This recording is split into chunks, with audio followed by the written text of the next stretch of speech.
श्री शिवाय नमस्तुभ्यम प्रिय दोस्तों। 19 अगस्त 2025 यानी मंगलवार को पड़ रही है अजा एकादशी। और दोस्तों, यह वह एकादशी है जो भाद्रपद मास में पड़ने वाली सबसे बड़ी एकादशी है, क्योंकि यह भाद्रपद मास पड़ने वाली है और इसका बहुत ही बड़ा और विशेष महत्व होता है। पूज्य गुरु जी ने कहा है कि अगर कभी भी मौका लग जाए और भाद्रपद मास की अजा एकादशी को पड़ जाए तो आप लोगों को 3 तुलसी पत्ते वाला उपाय तो अवश्य ही करना चाहिए। इन दोनों का संयोग बहुत ही कम आता है। इसी के साथ में गुरु जी ने अपनी शिव पुराण कथा में बताया है कि इस दिन आपको एक 3 तुलसी पत्ते वाला उपाय तो आपको अवश्य ही करना चाहिए, क्योंकि ऐसा दिन पूरे साल में सिर्फ एक ही बार आता है।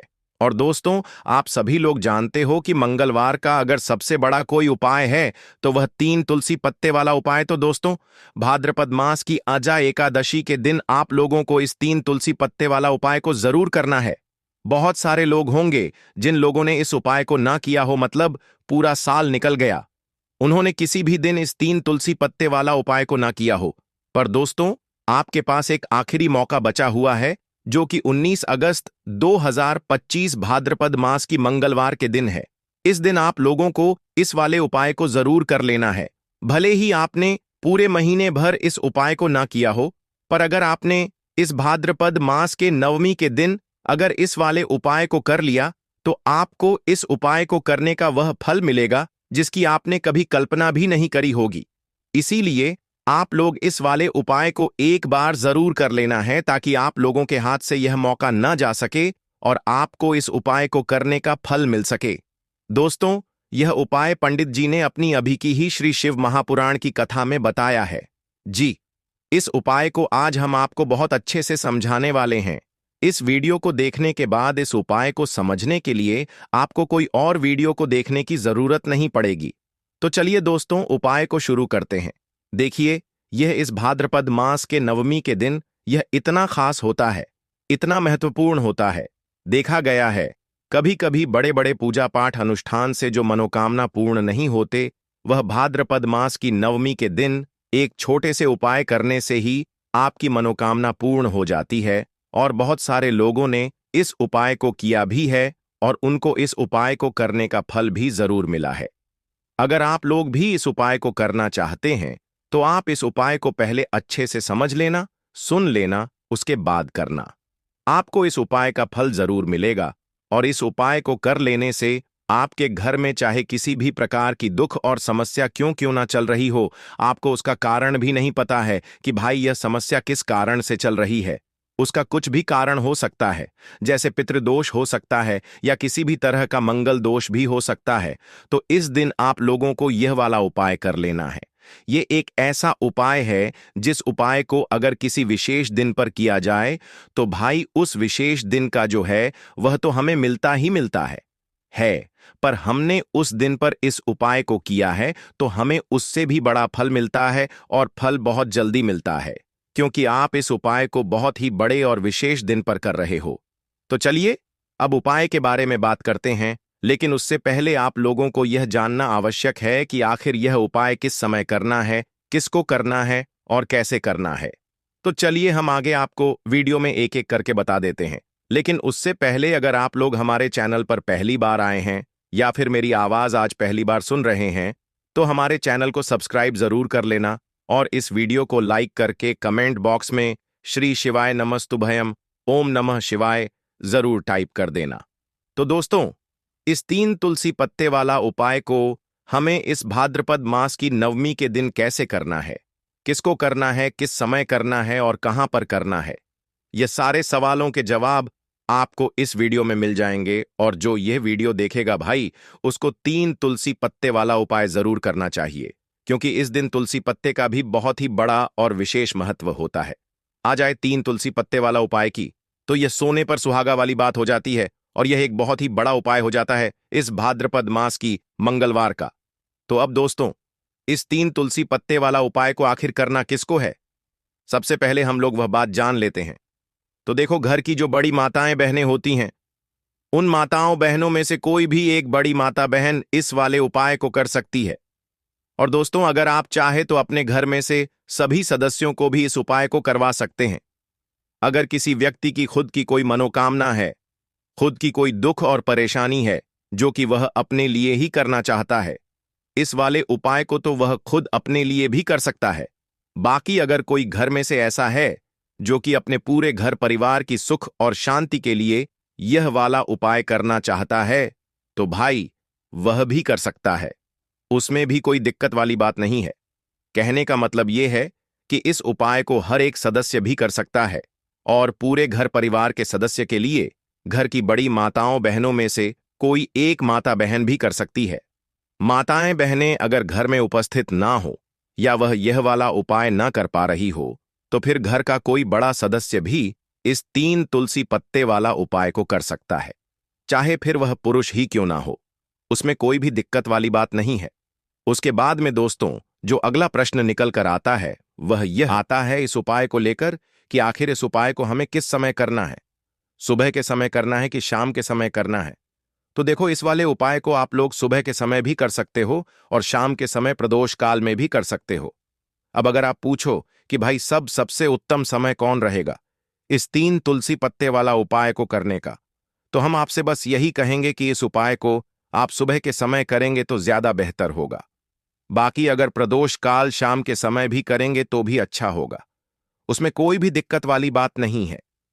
तो अब दोस्तों जो अगली सबसे बड़ी और महत्वपूर्ण बात आती है वह यह आती है कि सुबह अगर हम उपाय को करेंगे तो हमें कितने बजे से लेकर कितने बजे तक के बीच में करना है, और शाम के समय प्रदोष काल में करेंगे तो हमें कितने बजे से लेकर कितने बजे के बीच में करना है। तो देखो, सुबह जितनी जल्दी हो सके आप उपाय को करने की कोशिश करना। बाकी अगर किसी कारणवश लेट भी हो जाओ, थोड़ी देर भी हो जाए, तो 10 या 11 बजे तक भी आप उपाय कर लेना, पर 12 बजे से ज्यादा देरी ना हो। ठीक है, इस बात का ध्यान रखना। उसके बाद में दोस्तों अगर शाम के समय प्रदोष काल की बात करें, प्रदोष काल का जो समय होता है वह शाम के 6 बजे से शुरू हो जाता है। मतलब शाम के 6 बजे से लेकर 7 बजे के बीच का जो समय होता है यह समय प्रदोष काल का समय होता है। तो आप इस उपाय को 7 या 8 बजे के बीच में भी कर सकते हो। मतलब शाम के 60 बजे से रात 8 बजे के बीच में आप कभी भी इस वाले उपाय को कर सकते हो, उसमें कोई भी दिक्कत वाली बात नहीं है। तो देखो दोस्तों, सबसे पहला उपाय देखिए आपको क्या करना है। देखिए, भाद्रपद मास के दिनों में विशेषकर भगवान शिव और माता पार्वती और विष्णु भगवान का पूजन किया जाता है। अब साथ ही साथ अजा एकादशी का दिन भी पड़ गया है, तो ऐसा समझ लीजिए आपके जीवन में धन भी आएगा, सुख भी आएगा, धन बढ़ेगा भी, और साथ ही साथ आपके जीवन के सारे संकटों को भगवान शिव जी दूर कर देंगे। तो चलिए सबसे पहले बात कर लेते हैं सबसे पहले उपाय की, जो कि मंगलवार वाले दिन आपको विशेष करना है। और इस उपाय को करने से आपकी कोई भी ऐसी इच्छा, कोई भी विश शाबा जो अभी तक अधूरी है, पूरी नहीं हो रही है, तो आपकी बड़ी से बड़ी विश और मनोकामना भी पूरी हो जाती है। जब आप अजा एकादशी वाले दिन इस पहले उपाय को कर लेते हैं तो देखिए, आप सभी जानते हैं कि श्री हरि विष्णु जो है उन्हें तुलसी दल सबसे प्रिय है। बिना तुलसी माता के श्री हरि विष्णु अधूरे हैं और बिना तुलसी पत्तों के श्री हरि विष्णु का भोग अधूरा है। अब श्री हरि विष्णु को प्रसन्न करके आप अपनी किसी भी मनोकामना को पूरा कर सकते हैं, क्योंकि श्री हरि विष्णु प्रसन्न हो गए तो आपकी कोई भी विश और इच्छा मनोकामना अधूरी नहीं रहेंगी। देखिए, हम सभी के घरों में माता तुलसी का पौधा अवश्य ही होता है। तो देखिए, हमें तुलसी जी के पौधे से सबसे पहले तो 3 पत्ते तोड़ने हैं। देखो, नवमी वाले दिन आपको तुलसी के पत्ते नहीं तोड़ने हैं, तो देखिए तुलसी जी के आपको 3 पत्ते तोड़ लेने हैं। और इन तुलसी जी के पत्तों को तोड़ने के बाद आपको एक छुटकी हल्दी भी अपने साथ में लेनी है। हल्दी के अंदर आपको जल मिलाकर के पेस्ट के रूप में तैयार करना है, और इसी के साथ में आपको एक दीपक भी लेना होगा। दीपक आप मिट्टी का भी ले सकते हैं, आटे का भी ले सकते हैं, और इस दीपक में आपको शुद्ध घी डाल के इसमें आपको लंबी रुई की बाती का प्रयोग करना है। देखिए दोस्तों, आपके पास है 3 तुलसी जी के पत्ते हैं। तो पहला जो तुलसी जी का पत्ता है उस पर आपको सबसे पहले तो जो आपने हल्दी ली है उसकी एक बिंदी लगानी है। और पहला जो तुलसी जी का पत्ता है आपके घर में भगवान विष्णु का, चाहे कोई सा भी स्वरूप हो, चाहे लड्डू गोपाल जी का स्वरूप हो, या फिर भगवान कृष्ण की आपके मंदिर में प्रतिमा हो, या फिर भगवान श्री राम की प्रतिमाएं, उनके सामने आपको पहला तुलसी जी का पत्ता अर्पित करना है। अब देखिए दोस्तों, आपके पास जो 2 तुलसी जी के पत्ते हैं और आपके पास जो एक दीपक है, इन्हें आपको लेकर के पहुंचना है अपने ही घर में। तुलसी जी के पौधे के पास में देखिए, सबसे पहले तो आपके पास जो 2 तुलसी जी के पत्ते हैं, उन पर भी आपको हल्दी की एक एक बिंदी लगानी है और उन दोनों ही तुलसी जी के पत्तों को आपको अपने घर में तुलसी जी के पौधे के वहां पर ही अर्पित कर देने हैं। और इस प्रकार से यह दोनों पत्ते भी तुलसी जी के पौधे के पास में अर्पित करने के बाद अंत में जो आपके पास एक लंबी बाती का दीपक है, इसे आपको तुलसी जी के पौधे के पास में ही प्रज्वलित कर देना है। जो भी व्यक्ति अपने ही घर पर इस प्रकार से तुलसी जी के 3 पत्तों का यह उपाय कर लेता है, तो उसका परिवार हमेशा खुश रहता है। उसके परिवार में कभी भी कोई भी संकट उत्पन्न नहीं होता है और यदि आपके घर में जो भी गृह क्लेश है वह भी समाप्त होते हैं। तो इस प्रकार से यह सुंदर सा उपाय करना है। अब बात करते हैं अगले उपाय की। देखो, यदि आपके जीवन में आर्थिक संकट बहुत अधिक हो रहे हैं, धन की समस्या लगातार जीवन में बनी हुई है, 1 रुपयों को प्राप्त करने के लिए आपको बहुत अधिक मेहनत कर रहे हैं, तो आज रात्रि में सोने से पहले आपको यह एक चमत्कारी दीपक का उपाय अवश्य करना है। या फिर यदि आपका जो व्यापार है, बिजनेस है, दुकान है, वह अच्छे से नहीं चल पा रही है, तो आज रात्रि में इस विशेष दीपक का उपाय आपको अवश्य करना चाहिए। देखो दोस्तों, दीपक हमारे घर में सभी नकारात्मक शक्ति को बाहर करता है। यह उपाय आपको साल में केवल 1 बार करने का ही मौका मिलता है। देखिए, इस उपाय के लिए आपको तुलसी जी की जो सूखी लकड़ी होती है, उसे ले लेना है। देखिए दोस्तों, यदि आपके पास पुरानी तुलसी जी की लकड़ी है तो उसे आप ले सकते हैं, और यदि आपके घर में तुलसी जी जो लकड़ी है वह सूखी हुई है, तो उसकी लकड़ी आप तोड़ करके इस्तेमाल कर सकते हैं। लेकिन आपको ध्यान रखना है कि सूर्यास्त से पहले पहले ही आपको यह जो तुलसी जी की लकड़ी है, इससे अवश्य ही तोड़ लेना है। तो इस उपाय के लिए आपको सबसे पहले तो एक मिट्टी का दीपक लेना होगा। चाहे तो आटे का दीपक भी ले सके, क्योंकि आटे का दीपक सभी दीपक में सर्वोत्तम माना गया है। इस दीपक के अंदर आपको शुद्ध घी का प्रयोग करना होगा और इससे दीपक के अंदर आपने जो तुलसी जी की लकड़ी ली है उसे भी रख देना है। लेकिन ये जो तुलसी जी की लकड़ी है, इसमें आपको चारों तरफ अच्छे से घी लगा लेना है।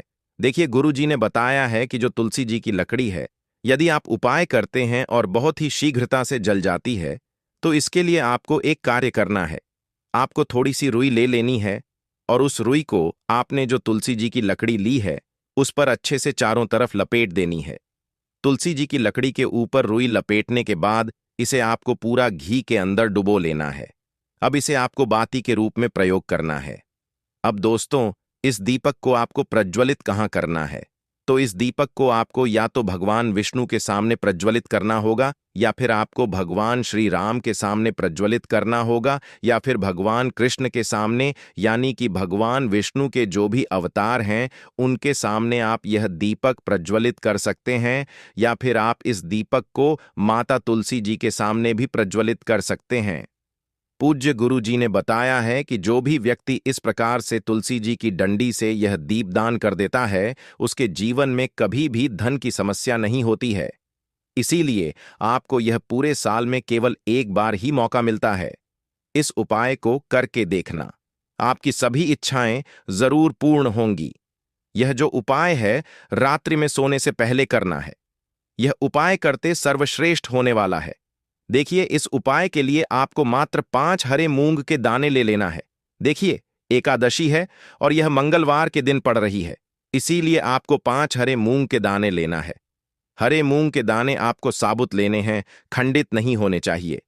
इस बात का ध्यान रखें। और इसी के साथ में आपको एक तांबे के पात्र के अंदर अपने घर से शुद्ध जल ले लेना है। अब दोस्तों, इन सभी सामग्रियों को लेकर के आपको सीधे पहुंच जाना है भगवान शिव के मंदिर में। देखिए, इस उपाय को भी आप सुबह भी कर सकते हैं और शाम के समय में भी कर सकते हैं। देखिए, भगवान शिव के मंदिर में पहुंचने के बाद आपके पास जो 5 हरे मूंग हैं, उनमें से पहला जो हरा मूंग है, आपको शिवलिंग के सामने जो नंदी महाराज होते हैं और उनका जो पैर उठा हुआ होता है, वहां पर आपको पहला हरा मूंग समर्पित कर देना है और आपको ओम नमः शिवाय इस मंत्र का जाप कर लेना है। फिर आपको दूसरा हरा मूंग लेना है और शिवलिंग पर जो श्री गणेश जी वाला स्थान होता है वहां पर आपको यह दूसरा हरा मूंग समर्पित कर देना, यानी कि शिवलिंग के सीधे तरफ आपको यह दूसरा हरा मूंग समर्पित करना है और फिर आपको ओम नमः शिवाय या फिर श्री गणेशाय नमः इस मंत्र का जाप कर लेना है। तीसरा, हरा मूंग का दान आपको भगवान शिव की सबसे प्रिय पुत्री माता अशोक सुंदरी वाले स्थान पर समर्पित करना होगा। शिवलिंग की जो जलाधारी होती है, जहां से जल बह के आता है, उसी जलाधारी के बीच में जो कहीं कहीं उठी हुई लाइन होती है सांप की आकृति के रूप में, वहीं पर आपको तीसरा हरा मूंग समर्पित करना है और फिर आपको ओम नमः शिवाय इस मंत्र का जाप कर लेना है। अब दोस्तों, चौथा जो हरा मूंग है उसे आपको भगवान कार्तिकेय जी का जो स्थान होता है शिवलिंग पर, वहां पर आपको यह चौथा हरा मूंग का दाना समर्पित कर देना है और आपको ओम नमः शिवाय इस मंत्र का जाप कर लेना है।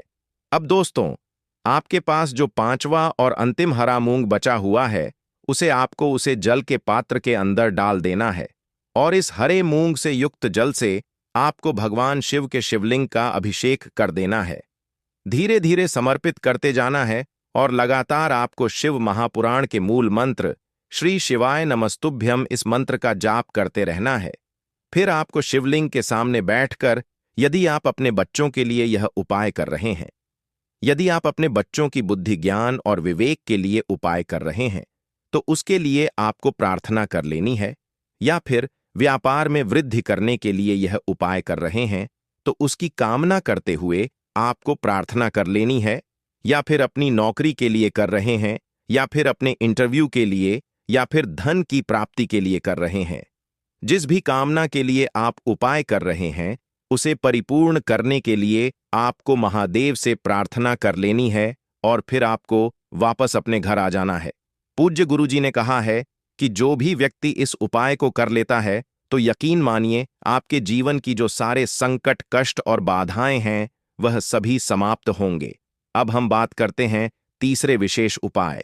देखो, भाग्य का साथ आपको मिले तो गुरु बृहस्पति को मजबूत करना बहुत जरूरी होता है।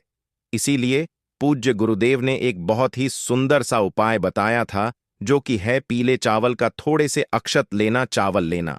अगर आपको ऐसा लगता है ना कि आपको किसी भी चीज में सफलता नहीं मिल पा रही है, किस्मत का साथ आपको नहीं मिल पा रहा है, तो पीले चावल लेना।